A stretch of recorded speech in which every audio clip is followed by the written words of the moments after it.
Shalom, la paz, hermanos, con la alegría, con el gozo de la resurrección, una vez más tenemos la oportunidad de escuchar la palabra de Dios.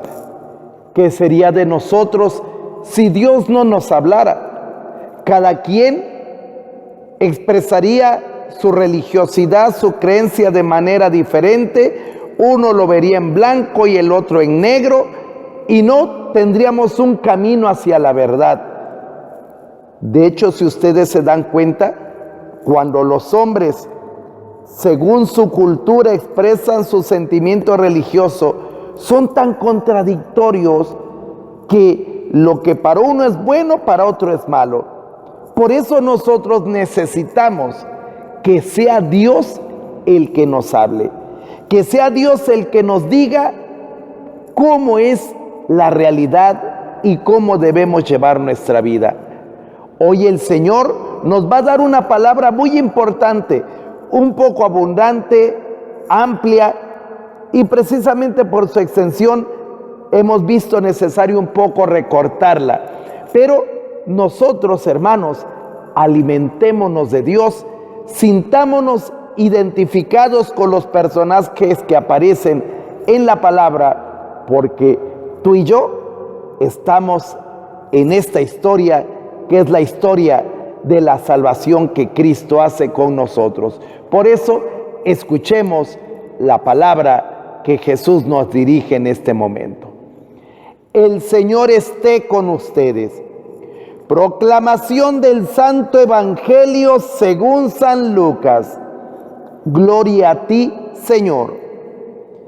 El mismo día de la resurrección, iban dos de los discípulos hacia un pueblo llamado Emaús, situado a unos 11 kilómetros de Jerusalén, y comentaban todo lo que había sucedido. Mientras conversaban y discutían, Jesús se les acercó y comenzó a caminar con ellos. Pero los ojos de los dos discípulos estaban velados y no lo reconocieron. Él les preguntó: ¿de qué cosas vienen hablando tan llenos de tristeza? Uno de ellos, llamado Cleofás, le respondió: ¿eres tú el único forastero que no sabe lo que ha sucedido estos días en Jerusalén? Él les preguntó: ¿qué cosa? Ellos le respondieron: lo de Jesús el Nazareno, que era un profeta poderoso en obras y palabras ante Dios y ante todo el pueblo. Como los sumos sacerdotes y nuestros jefes lo entregaron para que lo condenaran a muerte y lo crucificaron. Nosotros esperábamos que Él sería el libertador de Israel, y sin embargo, han pasado ya 3 días desde que estas cosas sucedieron. Entonces Jesús les dijo: qué insensatos son ustedes y qué duros de corazón para creer todo lo anunciado por los profetas. ¿Acaso no era necesario que el Mesías padeciera todo esto y así entrara en su gloria? Y comenzando por Moisés y siguiendo con todos los profetas, les explicó todos los pasajes de la Escritura que se referían a él.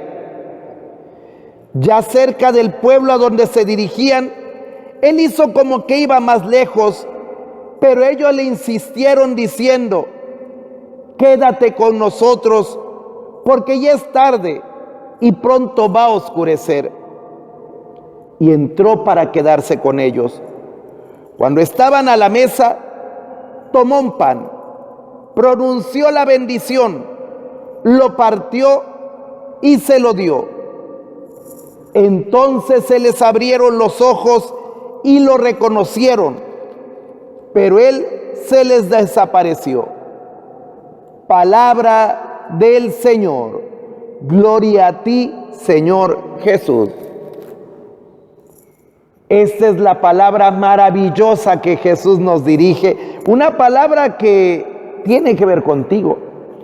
Porque dice, el mismo día de la resurrección, ¿qué día fue el día de la resurrección? El domingo. Ese día se aparece Jesús. Y dice que van dos discípulos hacia un pueblo llamado Emaús. Uno de esos discípulos eres tú. Tú eres el que va caminando por la vida, conversando con otros, con tu esposo, con tus compadres, cómo ha estado la Semana Santa, cómo está la situación de la enfermedad, de la epidemia, cómo se vienen días económicamente difíciles, cómo las cosas así como por internet no son igual. A lo mejor pensando que la Semana Santa no se vivió. Y vas así caminando por el camino. Pero Jesús se acerca a ti. Tal vez tus ojos están velados porque nada más estás pensando en las cosas de este mundo, porque nada más ves las cosas de acuerdo a tu capacidad, pero no ves las cosas como Dios las ve. Jesús está caminando contigo, va contigo en tu matrimonio, va contigo en la educación de los hijos. Sabemos que en este tiempo de estar en casa, de resguardados, Jesús está contigo en la casa, pero no lo reconoces. Las cosas que están sucediendo no son casualidad, es Cristo que camina contigo. Y entonces pregunta, ¿de qué cosas vienen hablando? ¿Qué cosas estás tratando en tu familia? Y alguno contesta, eres el único forastero que no sabe lo que ha sucedido. Todas las cosas fuertes que han pasado, problemas económicos, la economía del país ya se cayó, la violencia sigue, los secuestros, las enfermedades, han cerrado muchas fábricas, han despedido a mucha gente. ¿Qué no estás enterado de lo que está pasando en este mundo? Y Jesús vuelve a preguntar, ¿qué cosas? Y por más que le explican a Jesús, Jesús vuelve a aclarar, o le dicen a Jesús, mejor dicho, las cosas de Jesús de Nazaret, que era un hombre acreditado por Dios, un profeta poderoso, que había hecho milagros delante de Dios y delante del pueblo. Creíamos que nos iba a ayudar Jesús este año. Tal vez tendrías tú proyectos y esperabas que Dios te bendijera en el negocio y ahorita el negocio está cerrado. Tal vez tú esperabas que Dios te diera buena salud y mira lo que está pasando. Tal vez tú esperabas que Jesús compusiera la vida de nuestra sociedad y nuestra sociedad cada vez está en situaciones peores. Esperábamos que algo sucediera. Estos van caminando hacia Emaús decepcionados, desilusionados de Dios. No sé si a ti te pase lo mismo. No sé si tú también en el fondo estás cuestionando, Señor, ¿por qué pasa esto? ¿Por qué en lugar de tener una perspectiva mejor tenemos una perspectiva peor? ¿Qué no nos escuchas, Jesús? Y entonces Jesús le responde, qué insensatos son ustedes y qué duros de corazón para creer todo lo anunciado por los profetas. Insensato, ¿qué significa? Que no piensan. Qué duros de corazón, ¿por qué no creen? Cuanto les ha anunciado la iglesia, ¿Por qué no creen a los profetas que yo he mandado? Un profeta es alguien que va de parte mía y te anuncia los planes, los diseños que tengo. La iglesia ha sido este profeta que te ha hablado, que te ha anunciado y te ha dicho, eso no son tonterías, eso son cosas de curas, eso es para viejas que no tienen nada que hacer. ¿Por qué no has creído el anuncio de la iglesia? Durante 40 días, una cuaresma, te ha estado hablando de que era necesario entrar en la pasión, que es necesario entrar en el sufrimiento con Cristo para experimentar el poder del resucitado. Todas las escrituras nos hablan del misterio de la pasión de Jesús.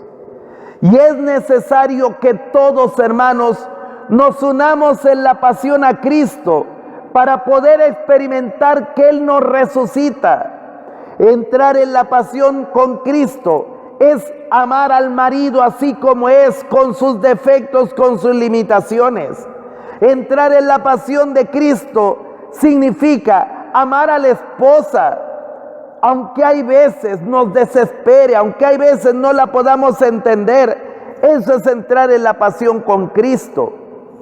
Entrar en la pasión con Cristo es dar la vida por los hijos, estando con ellos, estudiando con ellos, leyendo con ellos, transmitiéndoles la fe, compartiéndoles por qué para nosotros es importante estar unido a Cristo. Eso es entrar a su pasión, eso es entrar con Él. Y sin embargo, hermanos, nosotros no le hemos creído a los profetas que Dios ha enviado. No le hemos creído a la iglesia que como comunidad te dice, vuelve el corazón a Dios. No le hemos creído a estos profetas que te han dicho que es necesario entrar en el sufrimiento, es necesario romper con nuestros pecados, es necesario volver a Dios. Ay, pero es que a mí me da flojera, no me gusta la misa, me da flojera leer la Biblia, lo de rezar no se me da. No se te da el amor a Cristo. ¿No has reconocido a Jesucristo como tu Señor? Todas las escrituras, toda la palabra de Dios nos habla de Cristo. ¿Y sabes quién escribió el Nuevo Testamento? Sí, la Iglesia Católica. Estos profetas que Cristo envió, ellos escribieron todo el Nuevo Testamento, evangelios, cartas, todo, para que hablarte de Jesucristo, para que tú te encuentres con el Señor.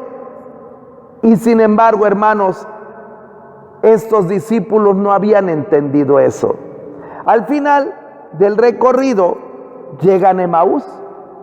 Parece que ya se van. Bueno, pues muy buena conversación, muy interesante lo que nos dices. Y Jesús le dice, nos estamos viendo. Y a alguien se le ocurre algo genial. Ojalá ese seas tú. Señor, ya está oscureciendo, quédate con nosotros. Señor, vienen problemas, vienen enfermedades, quédate con nosotros. Porque si alguien de la familia se enferma, necesitamos tu presencia. Porque si hay problemas económicos fuertes por el desempleo que se viene, quédate con nosotros.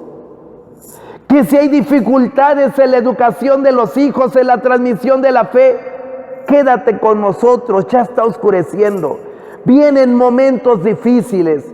Jesús, quédate con nosotros. No sé cuál fue el discípulo que tuvo esa genial idea, pero gracias a esas palabras, Jesús entró a la casa de los discípulos.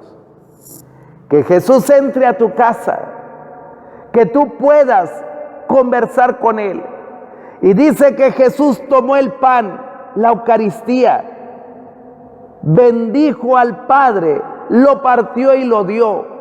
Ahí se dieron cuenta que era Jesús. ¿Dónde? No fíjate, no cuando comentaban las escrituras, ahí todavía no lo descubrieron. Caminó Jesús con ellos 11 kilómetros y no se dieron cuenta que era Jesús. Tal vez Jesús ha caminado contigo en 11 kilómetros toda una vida y no te has dado cuenta. Y has pensado que Dios no ha estado contigo, ha estado caminando. Pero ¿dónde lo descubrieron? ¿Dónde se dieron cuenta que estaba resucitado? En la Eucaristía. Por eso, hermanos, para nosotros los cristianos, celebrar la Eucaristía es reconocer que ahí está el Señor resucitado que nos está esperando. Por eso, dile al Señor, quédate con nosotros porque te necesitamos.